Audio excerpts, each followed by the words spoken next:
This is the Rich Dad Radio Show. The good news and bad news about money. Here's Robert Kiyosaki. Hello, Robert Kiyosaki, the Rich Dad Radio Show. The good news and bad news about money. And it's a very special program because we have one of our more popular guests ever. And I've been following him for years, Gerald Celente. And we never had such a huge response, right, Sarah? That's right, yes. What happened when Gerald was on? So it was, our audience exploded. Everybody, we had such positive feedback. I think, as Gerald put it while we were off the air, two experienced guys sharing, their experience of living through, all of our previous history. So it was a success. And so we'd love to have him back on to launch this new year. Yeah, and I was laughing with Gerald. Being old means we don't know what the word PC means. So it's not only are we old, we're still on the air, which is amazing. So anyway, welcome to the program, Joe.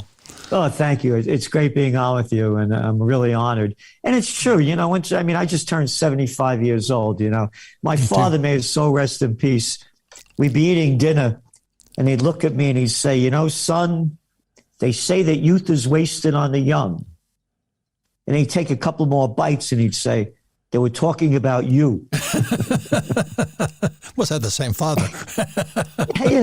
You grow up and if you keep learning and learning and learning, you see, you start changing a lot. And then you get to a certain point in your life, you say, I had enough, save it. Don't tell me what it was if you haven't been there. Right.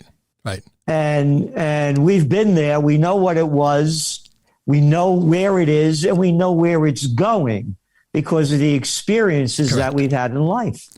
And the reason you're on is because you're the researcher and founder of the Trends Research Institute, and your publication is well read, it's covered. I love it.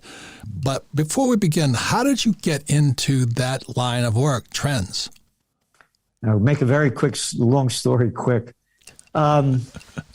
What happened was I was actually at a graduate school. I was a bartender in the city in New York, and my mother passed away at a very young age. And I had two younger sisters, and they were living in Yonkers. Where in the city? Yeah, well, I was working in Queens, actually. Okay. And it was a hot place, believe me, sure. where I was working. Anyway, so I went home to live with my two younger sisters to take care of them. And, I didn't want to get a job. So I was running for mayor of Yonkers. Yonkers is a city of over 200,000 people. So let me go check this out. And because of the way I grew up, the people that get involved in these political campaigns, they don't know anything. They're mostly losers looking for jobs. So I got there, and because of the way I grew up, the things I've done, I hit the top right away. And I was working now on campaigns for district attorneys, senators, and they sent me up to Albany. And I became the assistant to the secretary of the New York State Senate at 26 years old. Yes. And it was the worst job I ever had in my life. To watch grown men grovel to suck their way up to the top wasn't for me. And my buddy, Brian Donahue, who, may he rest in peace, his wife became the lieutenant governor under Pataki. Young guys were talking in the back of the chamber. They hire a clown to open the door. Senator Frank Smith, Senator Tom Blakeman, whatever, They go, the guy can't open the door by himself? And then my friends would leave me, follow the senator to his seat, and pull it back and help him sit down. And I say to the guys when they came back, I say, hey, man, what's the matter? Cat can't sit down by himself. He needs some help. You say, Gerald, you have that kind of an attitude. You're not going to make it here. I said, listen, this isn't my trip. Again, I'm only me because of where I grew up, my heritage. And my mother, may she rest in peace, when I was a little kid, before I knew what the word meant, she would say to me, if a situation broke out, I hate cowards. Yeah. Yep. So anyway, I quit that job and I began teaching American politics and campaign technology at St. John's University, how to run political campaigns. Right. And then I got a job. I was the chief government affairs specialist for a trade association that represented the chemical industry. I was killing environmental legislation at the height of the environmental movement in Washington, D.C. I was staying at the Willard Hotel at 28 years old and putting my meetings on at the Hay Adams. And again, it's about growing up. And I began to grow up when the Iranian conflict broke out. And this is how I became a trend forecaster. Okay. What happened was Jimmy Carter came back from visiting Iran, and he said that the Shah, quote, is the island of stability in the Middle East. And this is when I became a political atheist. I look at things for the way they are, not the way I wanted them to be. Right. So as everybody's hating what's going on in Iran, and I'm seeing millions of people taking to the streets, I said, oh, no, this thing is going down. As we used to say in the Bronx, bullshit has its own sound. And that's what came out of Carter's mouth. So then I said, what will gold and oil prices do? And I started playing gold and oil futures, not knowing anything about it. And I parlayed a $5,000 bet into almost $750,000. Jeez. And again, I went on to lose a lot of it, Right. but I was learning. And that's how I became a trend forecaster. I look at things the way they are, not the way I want Correct. them to be. And I study every day. I don't stop. And I read about the current events forming future trends Right. around the world. Correct. And the reason Gerald and I get along so well is I came from a little sleepy town called Hilo, Hawaii, the farthest city south in America. I mean, it's farther south than Miami. And I went to school in Great Neck, which is right near where Gerald was growing up. So I run into characters like Gerald, and I go, who are these assholes? You know what I mean? They're so blunt. You guys from the Bronx are so blunt. Yeah. I'm going, holy mackerel. So one of my best friends was Al Novak from the Bronx. And Al just tells it like it is. Yeah. And it's the characteristic of that area. And I'm just backing up what you're saying. The reason I love the way you guys talked was in Hawaii, we had to be kind of PC all the time. We don't want to offend anybody and all this. And Donald was from Queens too, Trump, right? I mean, that's right. He has that attitude. Yep. And I think it was one of the best educations I had, Gerald, is hanging out with Al Novak from the Bronx, And boy, you just didn't mince words with them. They just tell you as they see it. And that's how Trump won. Yeah. They weren't used to him. Yeah. I'll never forget the day when it was over, when they had the debate, and he goes over to little Jebby Bush, puts his arm on his shoulder, and says, you're really not much of anything. Where a guy in the Bronx just put his hand on his shoulder, you get your hair, get out. What are you doing? Don't you touch me. And they don't know how to react to that. And again, I'm a blessed guy. I was born in 1946, the youngest of 5 kids. So this is right at the beginning of the boom of America. And I have brothers and sisters born in the 30s, so I'm learning from them, and grandparents from the 1800s. At a time, again, I should have been dead 100. I ran away from kindergarten. PS 76. I ran away at 4.5 years old, crossed the Boston Post Road in the Bronx, which was the major artery before the highways. Today, they would have me shot up with drugs. Yeah. But they knew that, they took me out of kindergarten because they couldn't. I was the youngest of 5. I'm out of my mind, Yeah. One of the reasons, by the way, I don't have any children. My mother, one time, chasing me around the house and finally catches me. And the Italian women, they spoil their boys. They used to bite their hand so they wouldn't kill you. And in Italian, she said, "Facimile morte, you son of a bitch, you're better off dead. You should have 3 worse than you." And I couldn't imagine one like me. But again, you were born to be free. Right. And they inspired you to do that. Right. And that's why, you and I are the same age, 75. Yep. But it was that time, that era, that part of the world. It was one of the best educations I could have asked for, because had I stayed in Hilo, Hawaii, I'd be this little punky surfer kid. But I went to school in New York, and by the time I left New York, I was a different man. I couldn't hang out with my friends anymore because they can't, that saying from Jack Nicholson and A Few Good Men, you want the truth. You can't handle the truth. And that's what I picked up going to school on the island, Long Island, hanging out with guys like you and going, holy mackerel, these guys are rude. But it was the truth. And so I have tremendous respect for you, and you've been following you for years. So this show is about what you see coming in the future. And please don't be politically correct. So what do you see happening, Gerald? Well, they're going to be raising interest rates on the economic front. And of course, they're saying that at the end of in the middle of December, they were saying that, well, they're not going to raise them until mid-March, or mid-year, rather. I see it happening earlier. And when I was on your show the last time, it was back in September, I said, what a bunch of baloney this is. They're shooting at this crap that, inflation's only temporary. And then it went to transitory.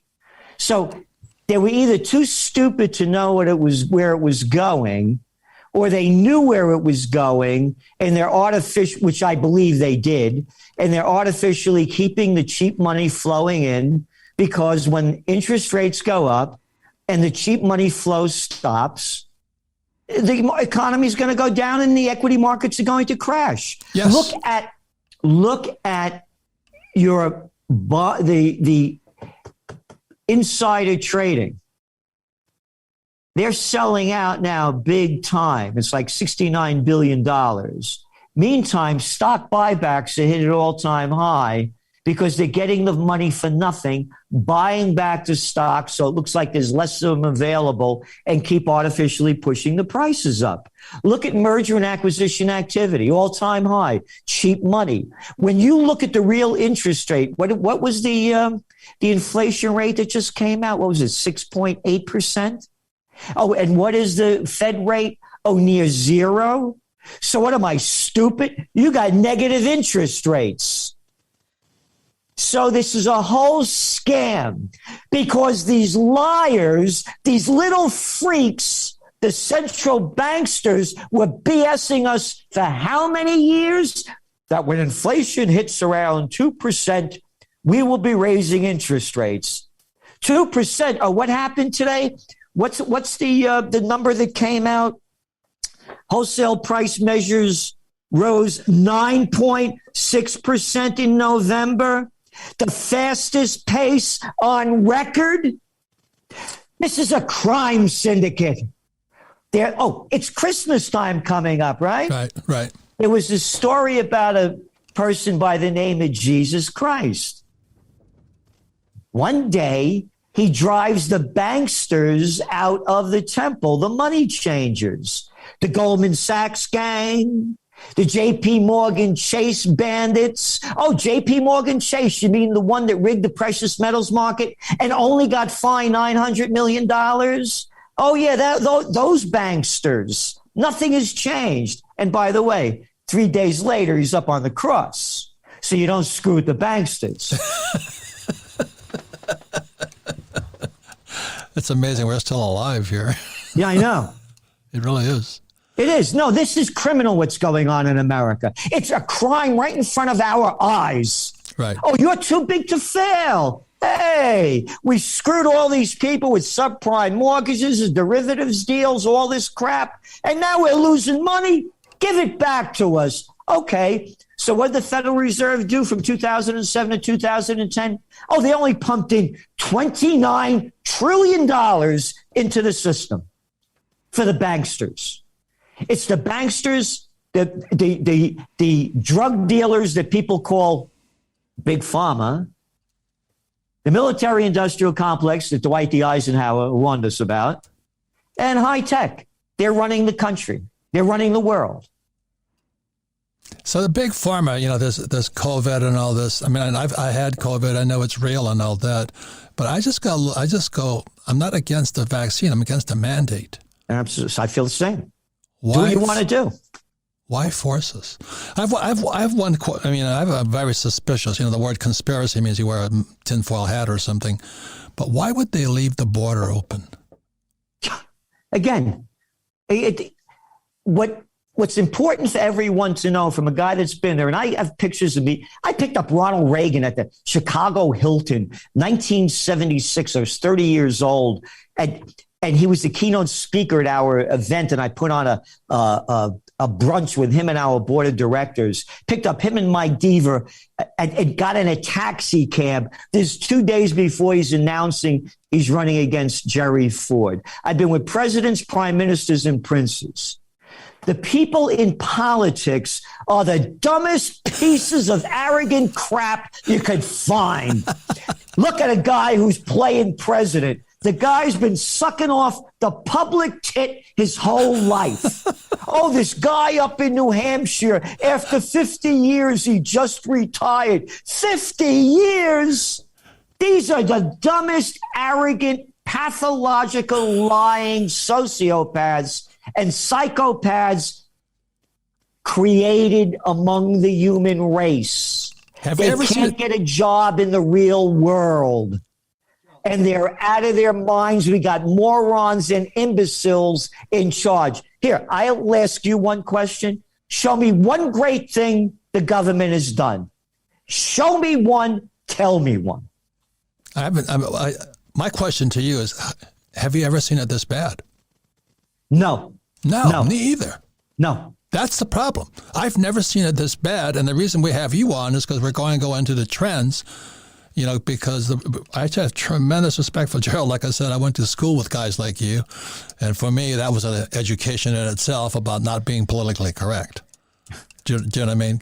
Al Novak was a good basketball player. He wouldn't play with me because you can't hit from three. You can't hit from the 3-pointer. I mean, they didn't try to save your feelings. He says you can't hit. Stay with surfing. Stay with surfing. Don't play basketball with me.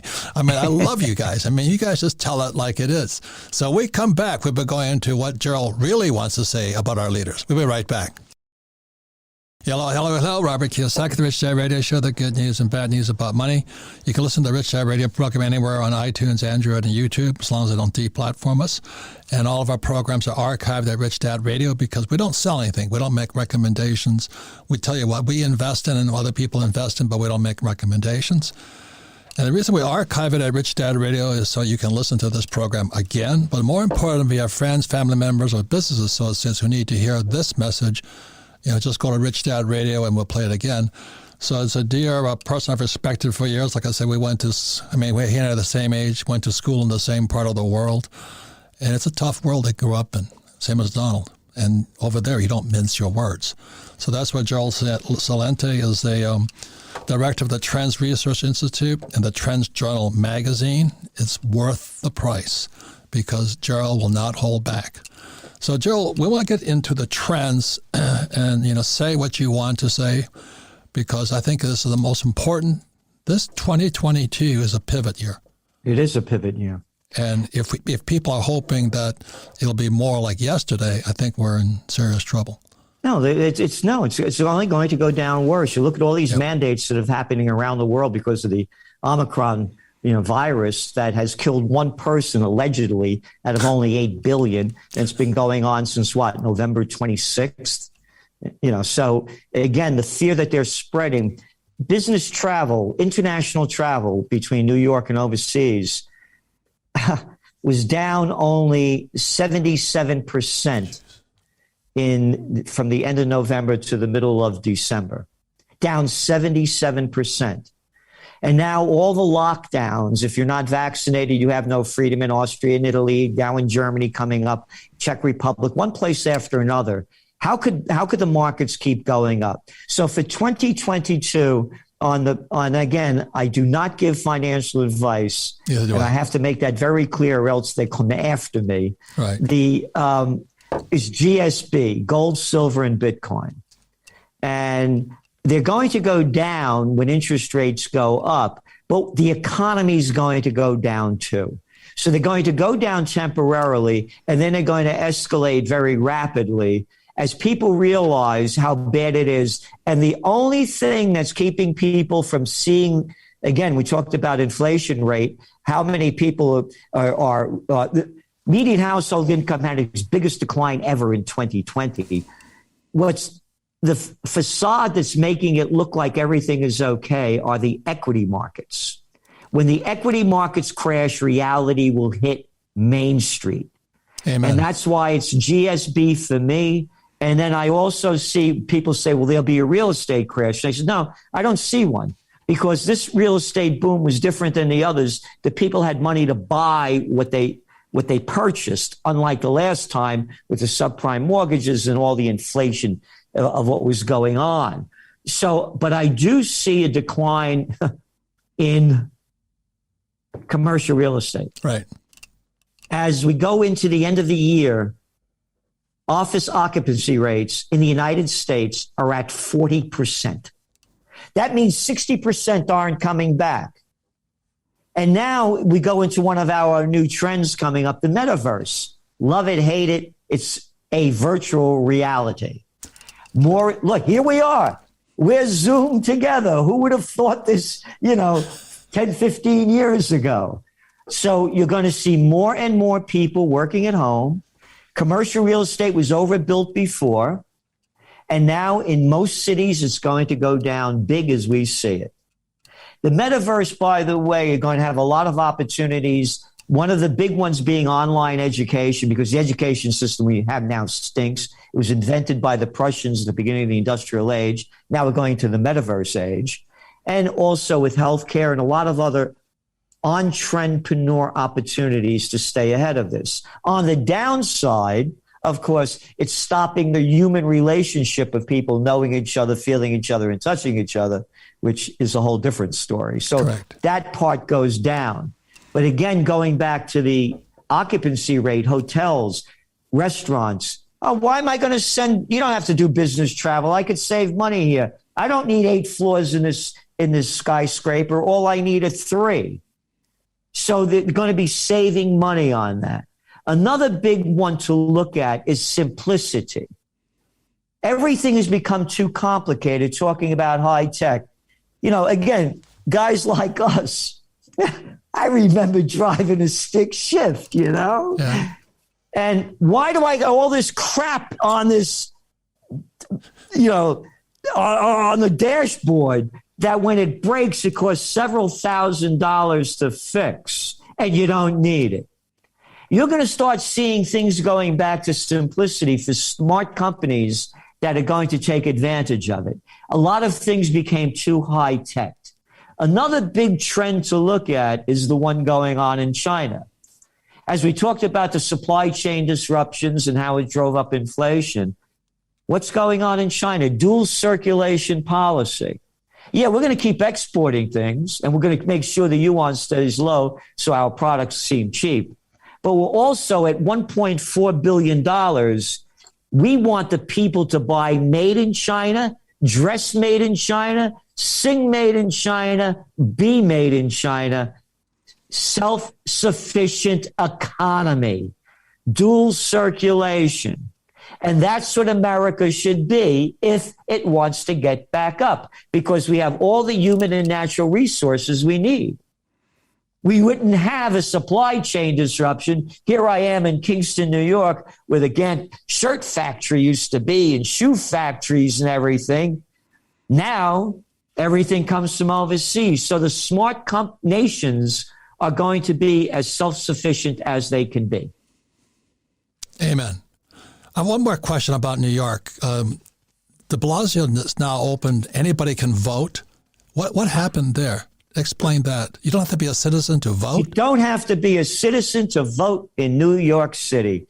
This is how criminal and how sick-minded these people are. And you know why they're doing it? No. Because then they feel like you get the immigrant votes when they come in and when it come election time. That's the only reason. Again, here, politicians, I forgot to name the other stupid, moronic, self-serving jerks that are in government, bureaucrats. These are people that can't get a job in the real world, that suck into the political system to become part of it. Those are the morons running the show. So that's what's going on in New York. It's only to get the votes.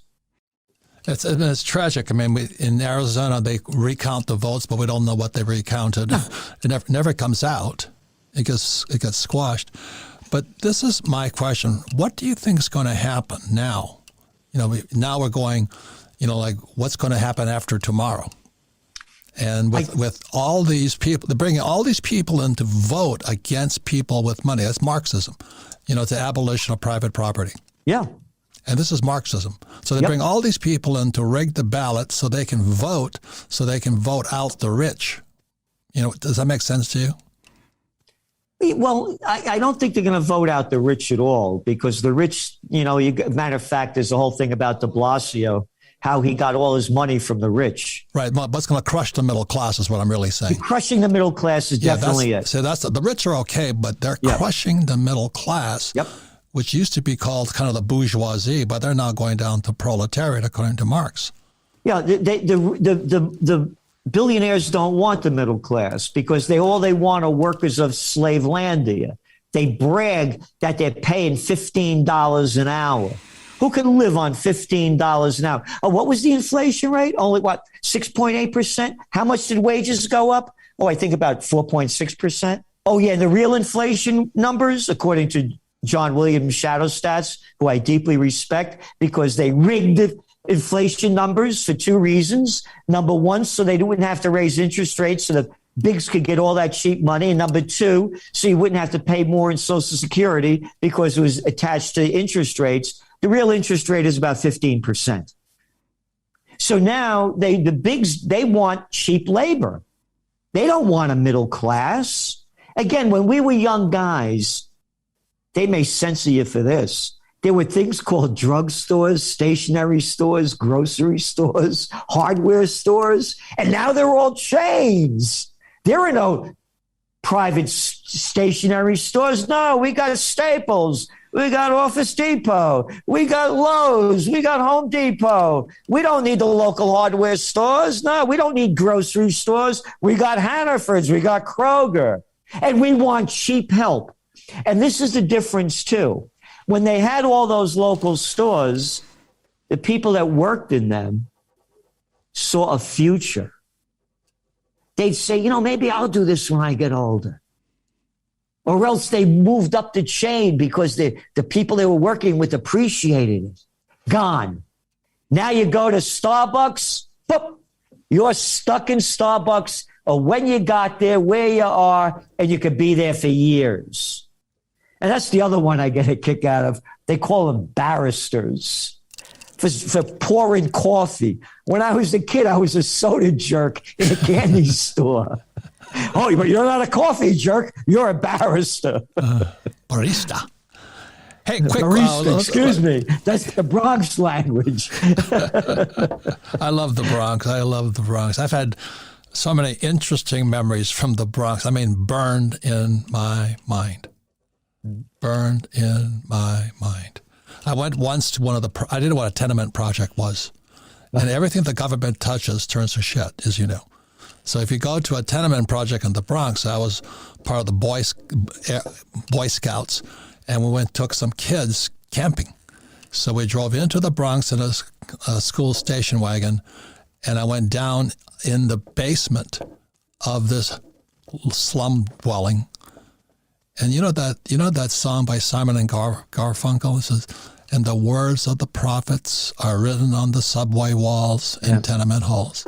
Gerald, that's what I remembered. Yeah. We could see the future by what was written in the basement of government projects for the poor. Yep. It was the most shocking thing coming from Hilo, Hawaii, where everybody wore hula skirts. I go out and pick up these kids, single moms, no fathers. Yep. I grew up. And so that's why everybody, I want you to know, I have tremendous respect for this man, Gerald Celente. You should listen to him because he'll tell you straight. Would you mind telling us what the Trends Journal is about to give you a chance for people to plug, so they can buy it and stay in touch? Yes, it's a weekly magazine, and we give every ounce of energy that we have. It averages about 130 pages a week. Whew. No ads. Here, this is a business section of the New York Times. Look at the big stupid picture they have over here. This is because journalism is dead. One picture after another filling up the pages. Look at this. How stupid can you be? $3 a day for crap. So what we do, we only have one little photo, and we write about all the current events, geopolitics, economics, socioeconomics, environmental, high-tech science, technocracy, survivalism by Bradley Steiner, how to fight for your life. And what we do is we tell the people what's going on, what it means, and what's next. Here are the trend forecasts. This is what you might want to consider doing. These are the opportunities. These are the dangers. This is what you need to do to prepare, prevail, and prosper. And I have to say, there's no magazine like it in the world. If anybody could show me anything that comes close to it, please let me know. You think of Time Magazine. Oh, yeah. Last week's news next week. Oh, it's great. It's going to help me a lot.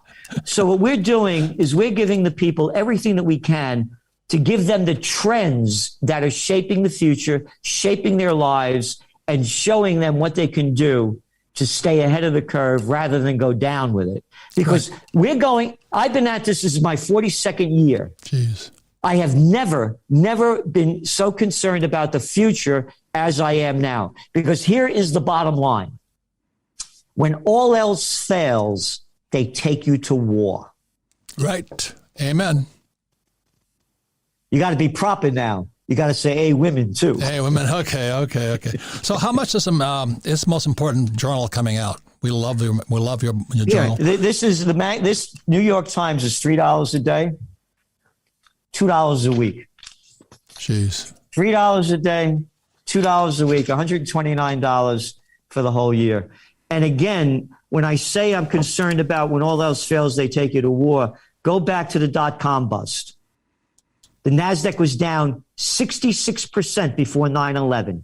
66% before 9/11. 9/11 happens. A month later, Afghan war, 88% of the people went for it. Phony boom. But this time, they asked Einstein, what kind of weapons will be used to fight the Third World War? He said, I don't know. He said, but they'll be using sticks and stones to fight the fourth. And that's my greatest concern. And this is one to look at. What's going on in Turkey. The inflation rate in Turkey, the actual inflation rate is over 40%. The Turkish lira has declined over 45% this year alone against the dollar. You look what happens with Erdogan, the guy in control that doesn't want to let go of it. Will there be a war against the Kurds? Will he be going into Syria? What's going to happen in the Middle East? These are the kind of things we're telling the people to look at because you're not finding that information anywhere. Oh, then there's a place called Ethiopia. Oh, it's only the second largest country in Africa with a civil war going on. Oh, yeah, right at the Horn of Africa near Europe over there. Migrant crisis, you're talking about what's going on in the United States. Oh, inflation skyrocketing. You're going to see a migrant wave we've never seen before. You're going to see political unrest we haven't seen before. So these are the times to really know what's going on and get serious about it. Amen. I am a woman. Anyway, your publication is www.trendsresearch.com. Please, 2022, there could be nothing more important that you subscribe to. I promise you. You've really got to stay up ahead because you're not hearing anything from mainstream media. So, Joel, I really appreciate what you're doing, and thank you for what you're doing. Well, you're a great human being. Thank you. I'm truly honored to be on with you, and I thank you for all that you do, and how much you've given to the people, and over the years to help them. So, thank you so much. I've been a huge fan of yours for many years. Thank you. Well, we come from the same part of the hood. Anyway, Joel, thanks very much, and we'll be right back. Welcome back. Robert Kiyosaki, the Rich Dad Radio Show, the good news and bad news about money. You can listen to the Rich Dad Radio program anytime, anywhere on iTunes and Android. And all of our programs are archived at richdadradio.com because we don't have anything to sell. We make no recommendations. We tell what we do, but not that you should do it also. We are an education company. So is Joe. So we archive everything at Rich Dad Radio. for yourself, but especially for friends, family, and business associates. Listen to this and discuss this. You'll learn much more because 2022 is going to be one of those big change years, and the world's going to change even faster. So that's why I go to www.trendsresearch.com, and I want to thank Gerald Salente. I mean, he's priceless. You know, what he charges for his publication is priceless, especially for 2022. So, Sarah, what did you think? Well, I appreciated Gerald, when we had him on in September, but this time it seemed a little bit, we have a grave outlook. Urgent. Yeah. And now's the time, if you are concerned, which everybody should be, now financial education is more important than ever. And so people like Gerald and you and, all of George Gammon, all of the guys that, we've surrounded ourselves with this year, they're all saying the same thing. Records are saying the same thing. We're going down. Yeah. We're going down. Yeah. And so I like, you always say gold, silver, Bitcoin. Gerald says gold, silver, Bitcoin. So the people out there, if you're gold, silver, Bitcoin is shining bright for you right now. Like everybody's saying it because the dollar's going to shit. Well, it's more than the dollar. It's that the taxes and inflation are ripping people off. Mm-hmm. When I see the working guys around my house, I feel for them because the Fed, the Treasury, they're just ripping those guys off. Inflation is a tax, so are taxes. And so Biden promised, and I'm not Republican or Democrat, but he promises he's not going to raise taxes. Don't worry, he's going to print $10 trillion, won't cost us anything. Do you know how stupid you have to be to believe that? But people do. Do you know? Yeah. And we had a session last Thursday, and Tom Wheelwright was on, and we were talking about this tax. Somebody has to pay this tax bill, and it's going to crush the middle class. Yes. It's not going, everybody, tax the rich, or, it's not going to touch the rich. No. The people who are going to pay for it are the people who are working every day for their paycheck. I mean, so this is, it's an alarming warning, and I just hope that our listeners take heed. And meanwhile, the rich get richer because my friend Greg Jaggers was here from Wyoming, and he's raising Wagyu cattle. It's $30 a pound, mm-hmm. and the rich can afford it. Yeah, and the poor can't even go. They can't afford hamburger anymore. Right, and that's what's happening to America and the world. Really, what he's talking about Turkey, Afghanistan. Yeah, I just can't believe it that people will actually believe the news. I mean, how can Biden stand up there and say, I'm going to print $10 trillion, but it won't cost us a thing? I'm going, what planet does that boy live on? Again, I'm not Republican or Democrat, but how in the world can people believe that BS? I have one more point that I learned this week, and that was actually from Kenny. Ken McElroy. Ken McElroy, yep. Inflation came out at 6.8%. You can get an interest rate of 3.1. Yeah. They're giving free money away. Yeah. So if you are in if you were in a position to borrow and to start investing that's free money. Yeah. So, but also it's tax-free money. Yeah. Do you know what I mean? Let's say you borrow $1 million, you pay no tax on it. But if you were to save $1 million, it would cost you $1.4 million. Mm-hmm. 40% tax. Right. And that's why there's no financial education in our schools, because most of our school teachers are Marxists. They're not bad people. They just don't know anything about capitalism. Mm-hmm. That's the problem. And they're teaching it to our kids. Well, and if we were educated in that realm, the government wouldn't get away with doing this. That's right. That's right. But because we don't teach it, there's very few people talking about it. Their plan's working out. Their plan is unfolding. Correct. So, anyway, great show. Always a pleasure. And we had George Gammon. He and Jeff Snyder were talking about what's happening. What Joel's saying is exactly, the Fed's trying to push up the front end of the interest rates, but the euro-dollar system is collapsing because the economy in Europe is collapsing right now. Mm-hmm. And that's going to hit America really hard. So what George Gammon and Jeff Snyder are saying, something big is going to happen in 2022.